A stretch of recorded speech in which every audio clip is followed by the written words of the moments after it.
In today's video, I'm going to teach you how to use Sharex.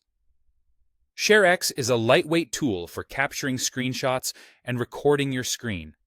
And once you know where everything is, it's incredibly fast and reliable. Start by opening Sharex from your Start menu, or by clicking its icon on the taskbar. When the main window appears, you'll see a simple layout with key sections like Capture, Task Settings, and After Capture on the left. That capture area is where you'll spend most of your time. To take a screenshot, click Capture on the left, then choose how you want to capture. Full screen grabs everything you see on your monitor. Active window captures only the window you're currently working in, which is great if you want a clean image without your desktop. Region lets you click and drag to select just part of your screen. When using Region, move your mouse to outline the exact area you want, then release to complete the capture. After you take the shot, Sharex will either open a preview or save the file automatically, depending on your default settings. If the image doesn't pop up, don't worry. Sharex likely saved it in your default screenshots folder and added it to your history. A quick tip on speed.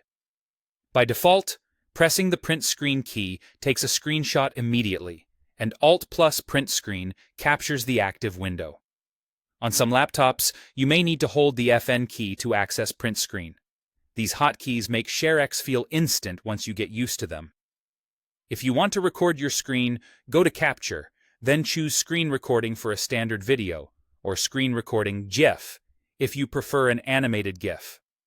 After you select one, draw or pick the area of your screen you want to record. Recording starts right away, so get your content ready before you begin. When you're finished, stop the recording by right-clicking the Sharex icon in the taskbar notification area and choosing Stop.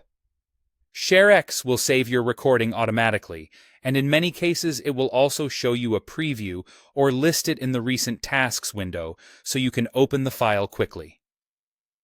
As you continue using Sharex, remember that the After Capture section controls what happens right after you capture, like saving or opening the file, and Task Settings control where files are saved. Even without changing anything, the defaults are sensible, so you can capture and record confidently right away.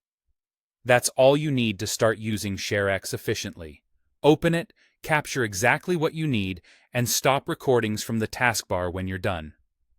Thanks for watching, and happy capturing.